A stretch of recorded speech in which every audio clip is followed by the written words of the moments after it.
আমি দলের চেয়ারপারসনের অ্যাডভাইজার। আমি বাংলাদেশের যে 200 পতাকা দেওয়া হয়েছে এইটার তফসিল ঘোষণার পরে আমাদের প্রত্যেককে নমিনেশন বোর্ডে আবার প্রতীক দেওয়া। আমাকে আমার দলের ভারপ্রাপ্ত চেয়ারম্যান তারেক রহমান আমাকে নির্দেশ দিয়েছেন গতকাল থেকে আপনি, কারণ এর আগেও আমাকে বলা হয়েছিল বারবার। আমি আসার আগে আমি কিছু শর্ত দিয়েছি।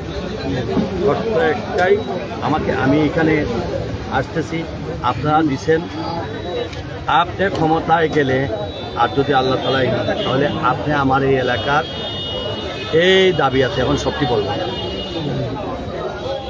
আপনি যখন উনি এটার পরে উনি কমিটমেন্ট করছেন, ইয়েস আমি এই অঞ্চলের এই দাবিগুলো আমি পূরণ করব, তখন আমাকে বলছেন আপনি যান।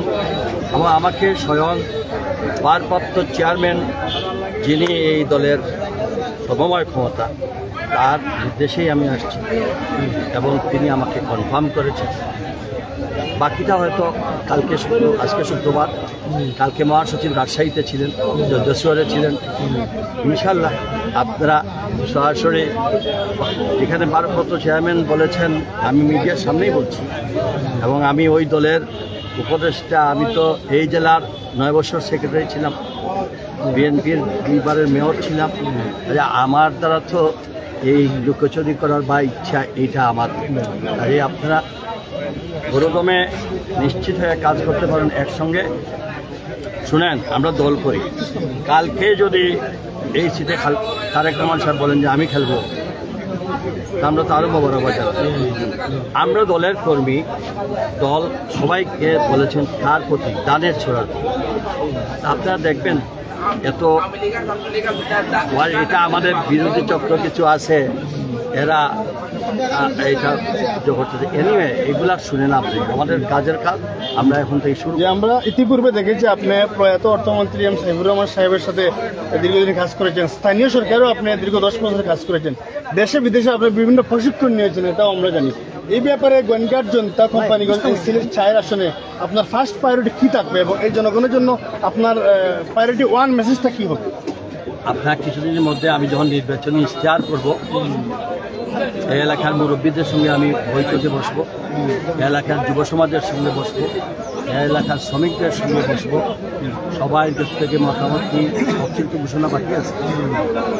আমাকে এই অঞ্চলের আমি এসেই তো আমার মনটা খারাপ হয়ে গেছে। বাজারের ভিতরে রাস্তা নেই, মেইন সড়কে রাস্তা নাই, মানুষের খাবার পানির ব্যবস্থা নাই। তো এগুলা এটা মৌলিক বিষয়। কাজেই আমি একজন সাইফুর রহমান সাহেবের সঙ্গে থেকে আমি কিন্তু কালকে এমপি হব, তারও 6 নির্বাচিত হইব, তারপরে কাজ করবো, এই মানসিকতা আমার নাই। আমি যদি সুযোগ পাই, কালকেও যেখানে যদি কাজের সুযোগ সব করে এখানে কাজ। সাবেক এমপি মরহুম দিলদার শেরিফ সম্পর্কে আপনার অপিনিয়ন বা আপনার অনুভূতি আছে? শুনেন, তার দীর্ঘ অভিজ্ঞতা, তিনি আমাদের অনেক সিনিয়র। তিনি উপজেলা চেয়ারম্যান ছিলেন, তিনি এমপি ছিলেন, তিনি এই এলাকার মানুষের হৃদয়ে ছিলেন। তিনি কি করেছেন না করেছেন এই আপনারা এই এলাকার জনগণ জানেন। তার প্রমাণ মানুষ মারা যাওয়ার পরে এই যে বিরাট বিরাট জনজা হইল, এখানে কাউকে পয়সা দিয়ে আনা হয়, মানুষের অন্তরের ভালোবাসা দিয়েই।